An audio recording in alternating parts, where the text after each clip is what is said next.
My name is Victoria Hill. I am 50 years old. I live in London. I am divorced. I have no partner, only myself. I am rich. I built my own fashion company. I drive a black Mercedes. I wear high heels every day. People notice me. Some admire me. Some whisper behind my back. I feel lonely, even with all my success. One sunny afternoon, I went to a university cafe in Oxford. The cafe was full of students. They laughed, talked, and studied. I sat with a coffee near the window. The sun fell on my table. I felt calm, alone, and unnoticed. Then I saw him, a young man, tall, about 25, with dark brown hair. He looked worried. His wallet was small. His clothes were clean but very old. His shoes had holes. He looked at the menu, then at his wallet. He bit his lip and sighed. He seemed hungry. Something moved inside me. I usually never talk to strangers, but this young man was different. He was not begging. He was only quiet and worried. I walked to him. He looked up and seemed surprised. "Hello?" I said softly. "Are you hungry?" He hesitated. "Yes, a little," he said, shyly.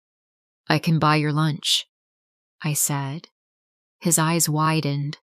"Oh no, you don't have to," he said quickly. "Please," I said. "Just a small kindness." He looked at me for a long moment. Then he smiled faintly. "Thank you," he whispered. We sat at a small table. He ate quickly, almost as if he had not eaten all morning. His name was Lucas Reed. He was a student at the university. He worked part-time in a cafe.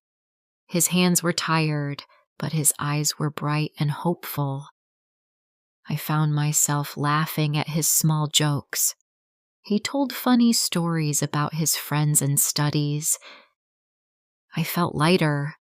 I forgot my age, my loneliness, and my business worries. Over the next weeks, we met often. Coffee, walks in the park, small talks by the river. He asked me about my life.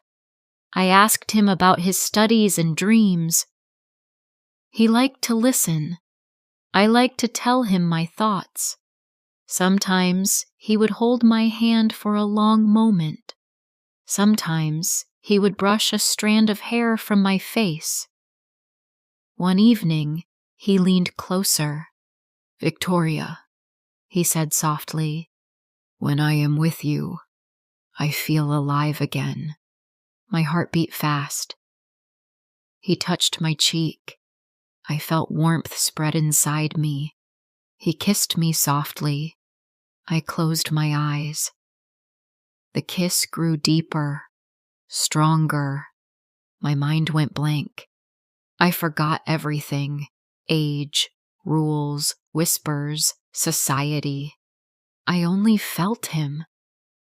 Days passed. Our romance grew slowly. We laughed, shared dinners, and walked by the river. Lucas would hold my hand, make me coffee, tell me funny stories, and sometimes just sit quietly with me. He made me feel young again. One day, Lucas proposed. "Marry me," he said. I laughed at first. "You are serious?" He nodded. "I love you, Victoria. Not your money." I wanted to believe him. We had a small wedding abroad on a sunny hill in Italy.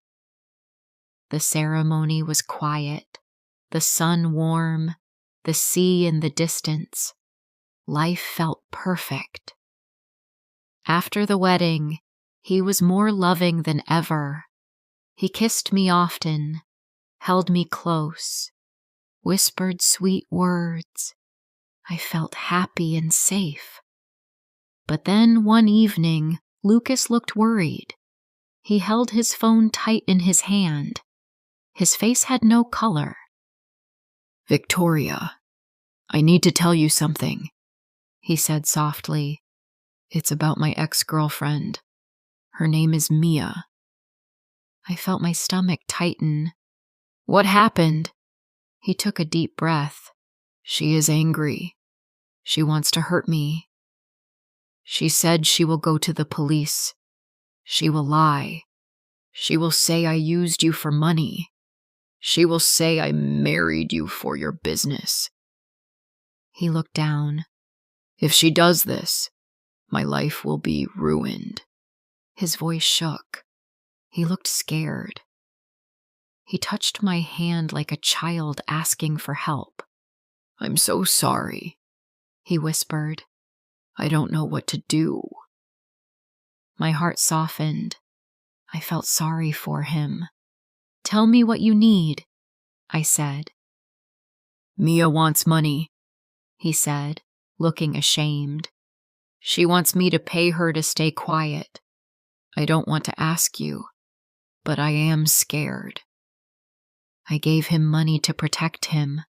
He held me close. He kissed my forehead softly. "Thank you," he whispered. "You saved me." Weeks passed. Sometimes he came to me with new worries. Sometimes the amount was small. Sometimes it was more. He always looked upset. He always said, "I am trying. I just need a little help." And each time, I believed him. I loved him. I wanted to protect him. One morning, I woke up and felt something strange. The other side of the bed was cold. Lucas was not there. I checked the wardrobe. His clothes were gone. His shoes were gone. His suitcase was gone. The house was silent. Too silent. I called his name. No answer. I called his phone. It was switched off. My hands began to shake. I checked my bank accounts. Large amounts were missing. I checked the company accounts. More money was gone. Moved slowly, month by month. My legs felt weak. I sat on the floor. There was no Mia, no danger, no blackmail, no threats, only the lies. He had planned everything. He married me for money. He took my trust. He took my love. And then he disappeared, as if I never existed. A cold wind seemed to pass through my chest. It felt like something inside me broke. I felt lost, angry, and sad. But I fought. I protected my company and regained control of my life. I became stronger and wiser. Now I live by the sea. I still have my company. I am rich, but I also have caution and wisdom. Love can feel real, but it can hide lies. Heartbreak can teach strength. I will never forget the lesson.